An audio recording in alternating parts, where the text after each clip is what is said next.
devastating at all different levels of your career. But I think there's something really crushing to be in a level in your career where you've got leadership, you have impact, you have influence, you've got whatever, the paycheck, the lifestyle, the whole bits, right? You got the whole shebang bang, and you're still thinking, oh my gosh, when are they going to find out that I don't have a clue? And why does that happen? Right?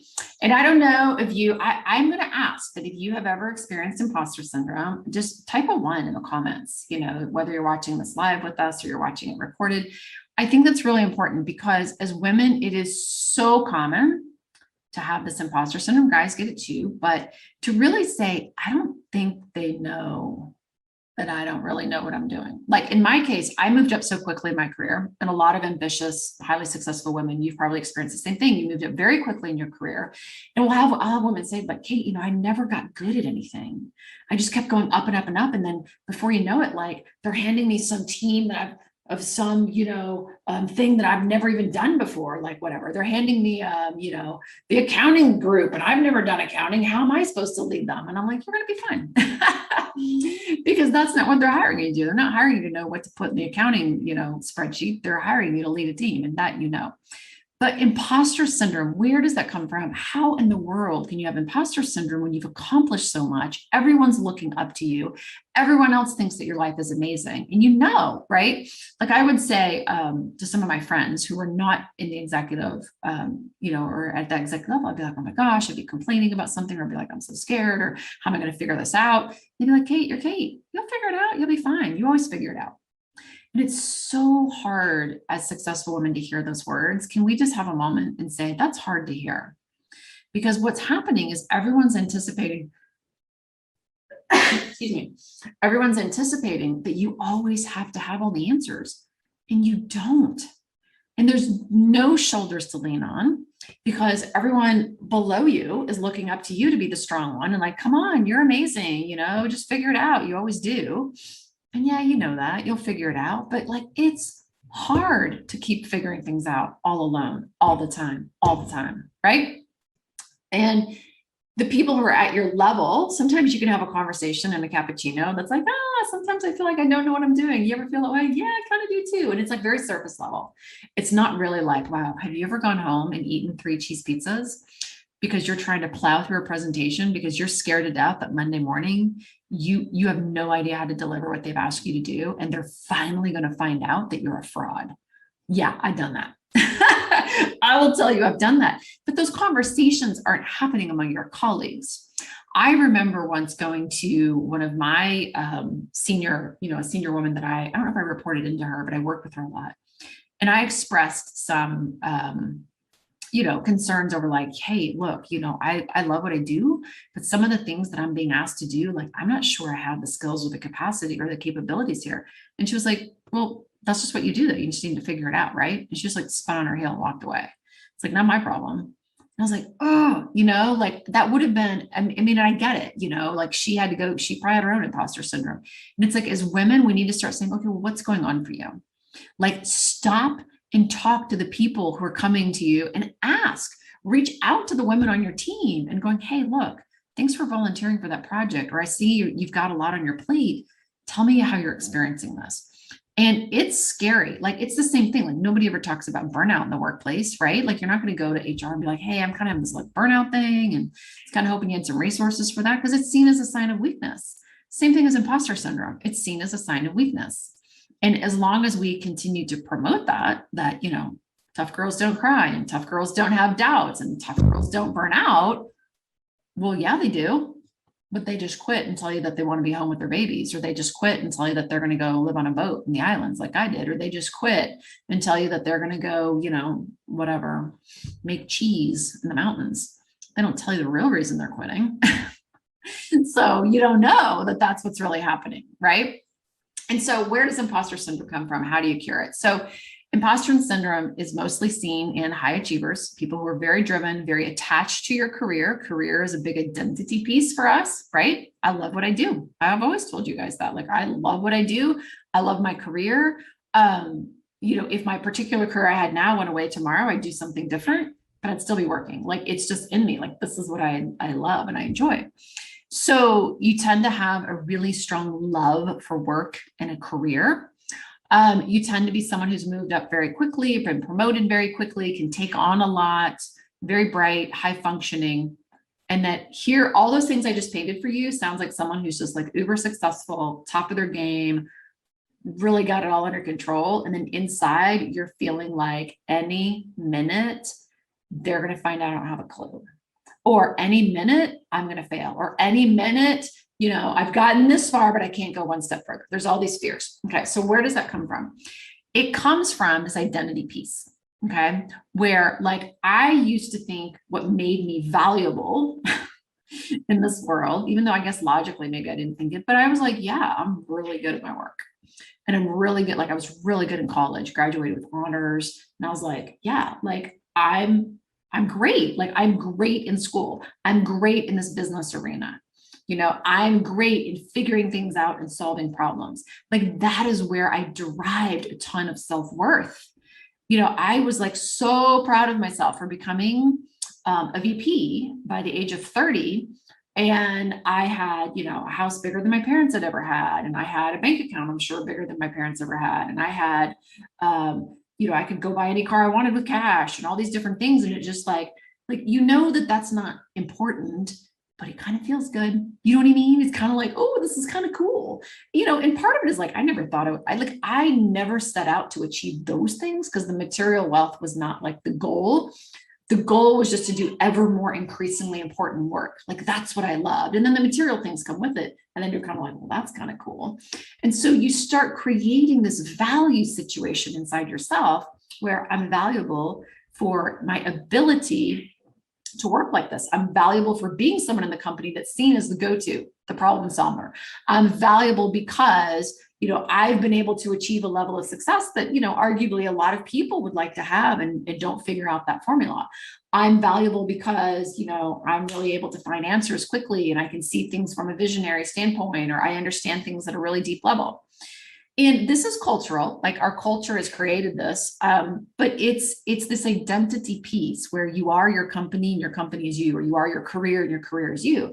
Like, we've worked with doctors before and they're like, if I'm not a doctor, I don't know who I am. Like I'm a doctor. It's almost like, it's like, no, you're a human, actually.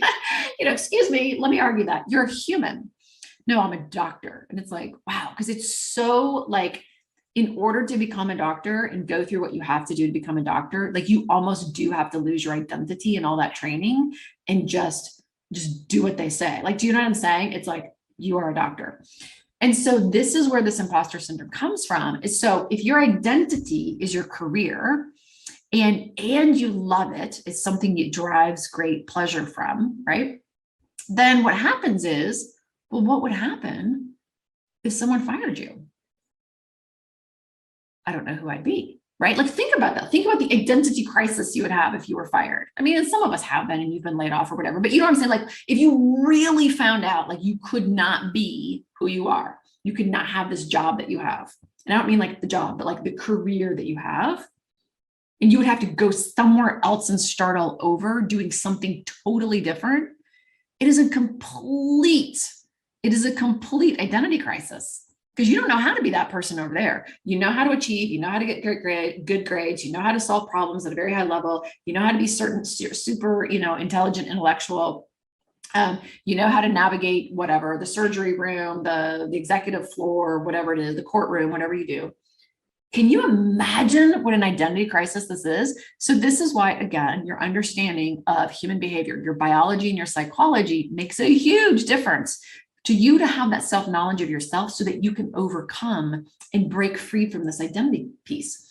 So many women that we work with, they're in jobs that they don't love, but they're really good at it and they're paid really well for it. So here you have someone, let's just say this is you. You're working in a career that you're like, I don't really love this career. It's not like the bee's knees for me, but I get paid really well and I'm really good at it. And so then your only other option is to do the scary thing over here where you have to completely change your identity and you have no idea how it's going to turn out, right? You don't know if you're going to be able to make money. You don't know if you're going to be able to survive. You have no idea because the only template for decision-making that you've been given in your life is work hard, get good grades, Find something you're good at and make money. That's success. Oh, well, wait a minute. I worked hard. I got good grades. I found something I'm good at.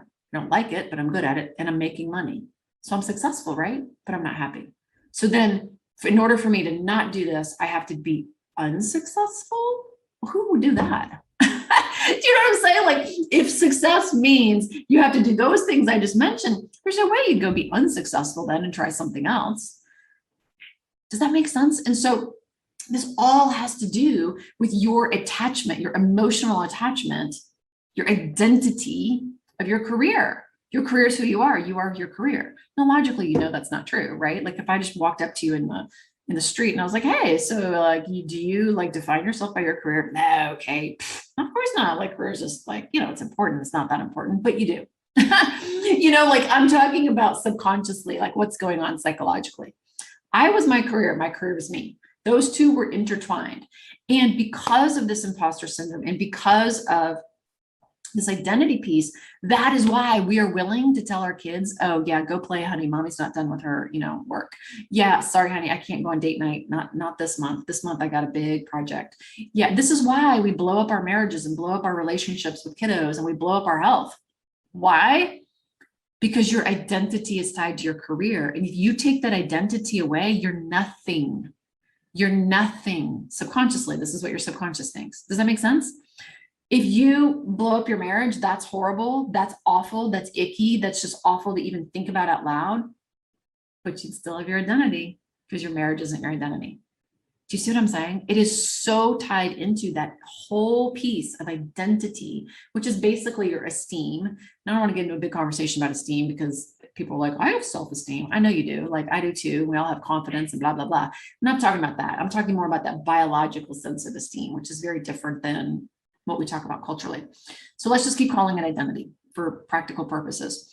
That identity piece is huge. And that's where the imposter syndrome comes from. Because if we change your job, or if you lose your job, or if you don't show up at 100%, or if they find out that you have questions, you don't know all the answers, and you're not as good as you seem to be, oh my God, what an identity crisis. You're going to lose your job. You're going to mar your reputation. You're going to be nobody. You're going to have to go do this thing back here that we don't know about. That is a psychological crisis. And so what do, ladies? We keep showing up at jobs we don't really like.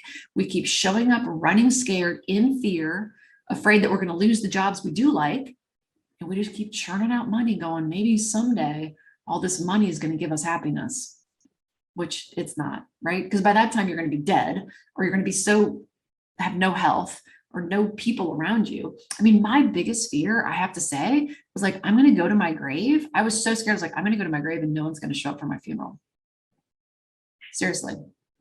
I was like, no one's going to show up because all I do is work. I'm a working machine. I have no time for relationships that are meaningful. I don't put any time into the relationships I do have. Like the people who love me by default. You know what I mean? I'm not putting anything meaningful in my life except for my work. Why? Big piece of it was this identity, this imposter syndrome. And here's the thing. Imposter syndrome can be so severe. Like mine was so bad that I remember one time I was in a meeting and a boss that I worked for, who I actually loved to death. She was one of my favorite bosses I ever worked for. I said, so she was like, kind of like going on this diatribe about this like problem. I don't remember what it was, like some problem, some business problem. And she's like, we have to fix this. And I was a bit of a junior player. I was new. I didn't report to her yet. And I was like, I'm going to say something really smart. And I threw this thing out there, this idea I had. And she's like, no, that's exactly not it. She's like, that's not what I'm talking about. Okay, what do you think? And she just sort of like, it wasn't a big deal what she said. She wasn't trying to shut me down. She wasn't trying to shame me. It was just like, she's in the heat of the moment, like upset about this business problem. I blurted this thing out and she's like, no, that's exactly not what we want to do. Okay, what do you think? And she just did that. That was it. My imposter syndrome was so severe. It felt like she'd come across the room and punched me in the nose. Like I literally, I bet I jumped backwards. It felt physical. That is how deep this runs in our subconscious. It can feel like getting punched in the gut. We've had clients before who are like, oh my gosh, anytime I'm criticized by a boss or somebody like that, like a colleague, they feel like they've gotten punched, or they'll get like the red, like not red, but the like heat pricklies, like just like, it's not red, like embarrassed, like no one else can tell, but inside they feel like they're dying. That's imposter syndrome. That is a subconscious reaction to protect your ability to survive. Because if your identity is, I'm valuable for this job I have, then what's going to happen if you don't have the job and you don't have your reputation and nobody thinks you're good at it? You're nothing. And so what does your biology do? Well, you can't be nothing. You have to exist. And the only thing you've told me through all these years of conditioning in our culture is what makes you valuable is your career. So your biology is like, nope, put yourself out there. Nope, keep doing this job. Nope, keep taking the punches. Nope, getting there figured out. Nope, work 80-hour weeks. Do you guys understand that? It's a survival mechanism. And that's why it's so visceral. That's why it's so physical. That's why there's so much fear involved. It's keeping you alive. It's ineffectively keeping you alive, but it's keeping you alive. And that, again, is why the knowledge of human behavior is so important. People are like, hey, what do? You just do like, a bunch of like cognitive behavioral therapy? No, I'm not a psychologist. That's not what I do. I think therapy is great for a lot of things. Human behavior, when you teach someone human behavior, you understand how to unlock your own cage. You don't need a therapist to unlock it for you because now you know what to do. You can see inside yourself and see what's going on. Do you need to know that your parents were rough on you and had really high expectations? No, you kind of already know that. Come on, people, right? Like we know how we become driven people. Like that's not a big secret. What you need to do is understand human behavior and where this imposter syndrome comes from. And then you get the keys to the castle. You can unlock your own cage. Right? But it's a little bit different for everybody, right? And so you've got to really discover that and really dig deep and figure that out, what this imposter syndrome means. What does it mean to you if you lose your job? What does it mean to you if you mar your reputation? What does it mean to you if you didn't know an answer in a meeting? What does it mean to you if you show up and you didn't have all the I's dotted and T's crossed? And if it's like, oh God, I could never do that, Kate, that's amazing. That's horrible. There's no way I would never do that. I would lose my job. You have no idea, Kate, about my industry. Yeah, I do. Because I used to say that thing. Oh, you have no idea. As marketers, we can't do that. Oh, you have no idea, blah, blah, blah. Like I had all the excuses in the world about how my job was so much tougher and you had to show up this way. Otherwise you'd lose your job. Until one day I started working with a guy who had a job that was 10 times more complex than mine. Let me tell you what. And this guy came to work. And he did a bunch of smart stuff and he went home and he hung out with his wife and he played the banjo and he took his kids to soccer classes. And I think he was in karate or something else. And I was like, interesting. Why is he not up till midnight freaking out like I am? He didn't have imposter syndrome. He did what he did during the day. He was super freaking bright about it. And he didn't have this emotional attachment to his work. His work was work. That's what it was to him. It was important. He was super good at it. He was an executive. He made a ton of money, blah, blah, blah. But the importance of his work was it was just a job. It was something he did. That was it. Oh, wow. That was an important piece of information in my research. I'm like, well, that's interesting because my job defines who I am. Well, it doesn't anymore, but at the time it did. And when that link can be reset, oh, girls, life becomes fun because now you don't have to spend all your time self-doubting and second-guessing yourself. You do what you need to do. Sure, you're going to make mistakes. You already make mistakes sometimes, right? Every now and then we make a mistake. Sure, there's going to be people who are mad at you sometimes. Sure, there's going to be problems to solve. All that stuff doesn't go away. It's still there.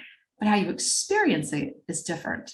And that's what gets you going to bed on time. That's what gets you back on the Peloton. That's what gets you making sweet love to your partner and having fun with your kids. Does that make sense? Okay.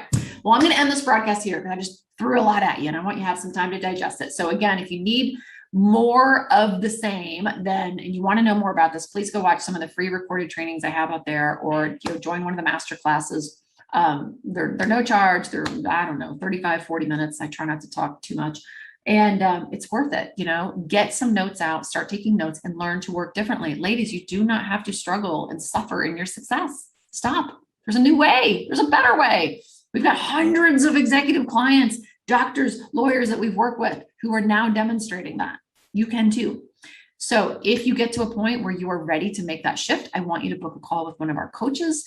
We will run you through a very, very valuable 45 to 60-minute call. The call in itself is going to give you ideas and more clarity specific to you. I'm talking generally to a mass audience. The call is going to be specific to you. So book the call. And if we can help you, rock on. If we can't,